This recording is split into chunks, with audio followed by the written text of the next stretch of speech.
Have you ever noticed weather reports mentioning falling pressure before a storm or high pressure bringing clear skies?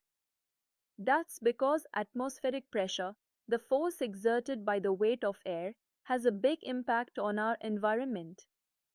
To understand and predict such changes, we need to measure atmospheric pressure accurately.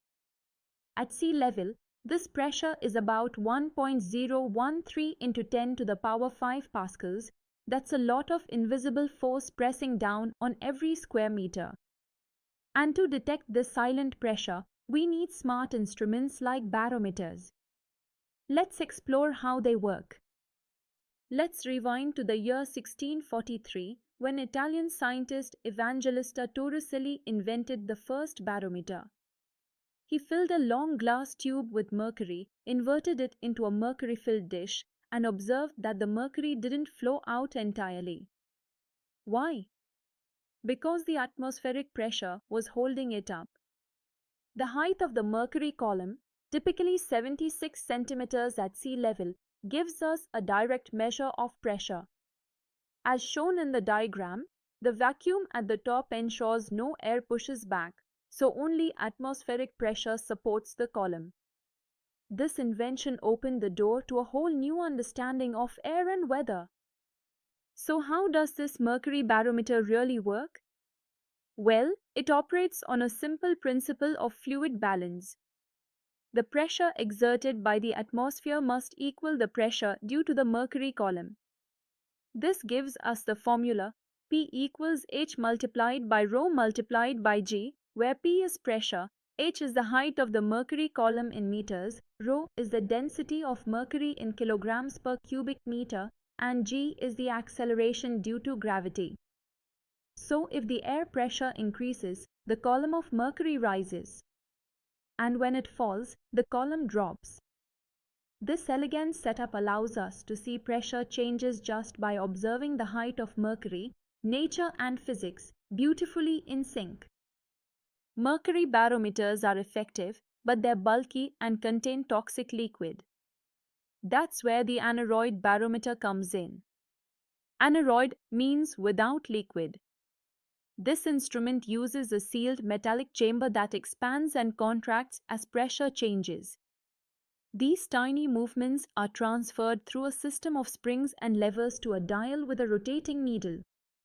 It's lightweight, portable, and found in homes, weather stations, and aircrafts.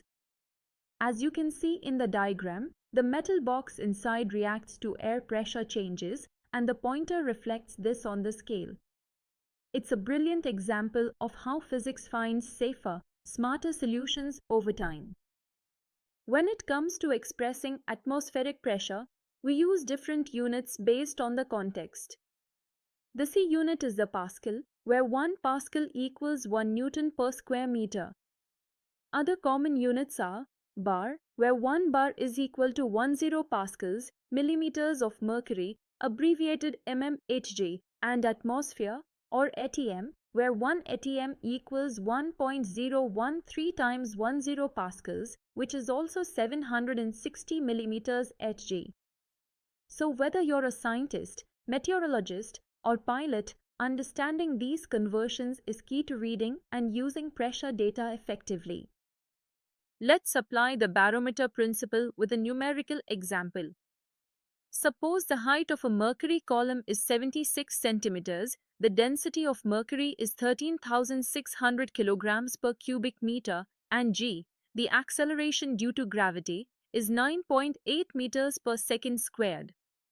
Step 1. Convert the height to meters, H equals 0.76 meters.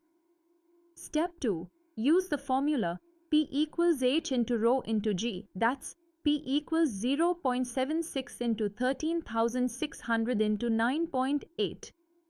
Multiply it out and we get P equals approximately 1.013 times 10 pascals.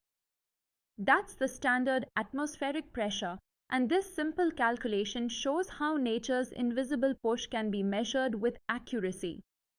Let's quickly revise what we've learned about measuring atmospheric pressure.